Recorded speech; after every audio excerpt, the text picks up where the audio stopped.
Na karibu kirasmi kwenye taarifa zetu za NTV Adhuhuri, taarifa ambazo zinakita kambi moja kwa moja hadi kaunti ya Nakuru kufuatia mkasa wa moto ambao umesababisha vifo vya wanafunzi 16 kutoka shule ya wasichana ya utumishi huko eneo la Gilgil. Kufikia sasa, mtazamaji, wanafunzi ambao wamefariki ni wanafunzi wapatao 16 ambao walifariki wakiwa kule ndani ya bweni katika shule hiyo.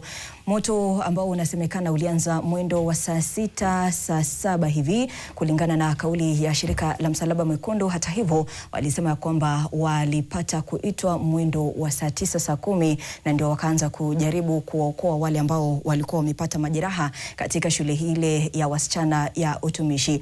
Mtazamaji, viongozi mbalimbali wamezidi kutoa kauli zao na risala za rambirambi kwa wazazi, walimu na wanafunzi ambao wameathirika, wakimiminisha jumbe hizi kupitia mitandao yetu ya kijamii. Huyu ambaye ni kiongozi wa chama cha Wiper, Kalonzo Musyoka, basi akaandika kwenye mtandao wake wa kijamii: walikuwa ni mabinti, dada na marafiki, watoto wenye ndoto kubwa, matumaini na maisha yenye mstakabali mwema. Leo hii familia zao zimevunjika moyo na sisi kama taifa tunaungana nao katika majonzi haya makubwa. Anaendelea kusema ya kwamba ndio kauli yake Kalonzo Musyoka ambaye ni kiongozi wa chama cha Wiper. Hivi anaendelea kusema kwamba kwa familia zilizofiwa hakuna maneno yanayotosha kuelezea maumivu ya wakati huu. Nasimama nanyi na ninawaweka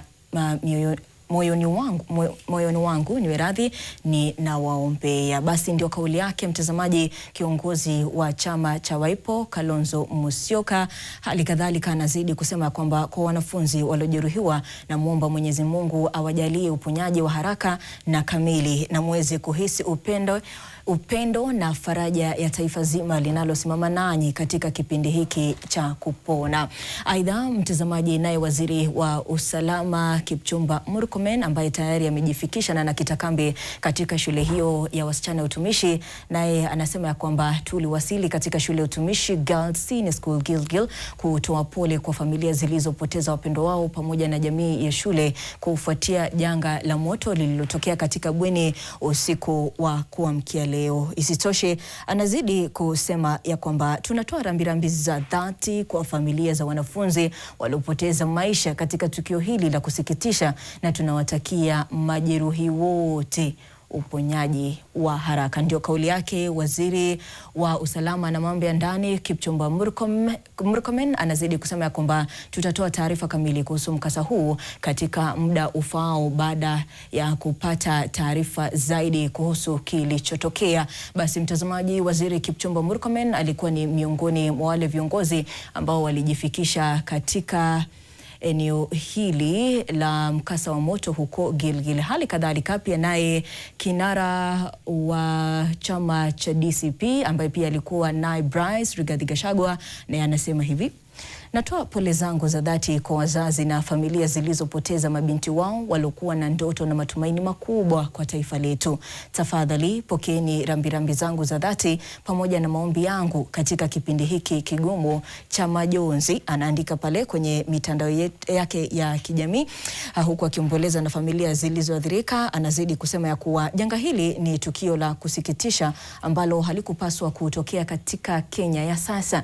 Ninatoa wito kwa uchunguzi wa haraka na wakina kubaini chanzo cha mkasa huu, na yeyote atakayepatikana na hatia kwa uzembe au kushiriki kwa namna yoyote lazima achukuliwe hatua kali za kisheria. Mtazamaji, kauli yake Rigathi Gachagua ambaye ni kiongozi wa chama cha DCP na pia alikuwa ni naibu rais hapa nchini Kenya, akiomboleza na familia ambazo zimeathirika kufuatia ule mkasa wa moto ambao umetokea katika shule ya wasichana ya utumishi.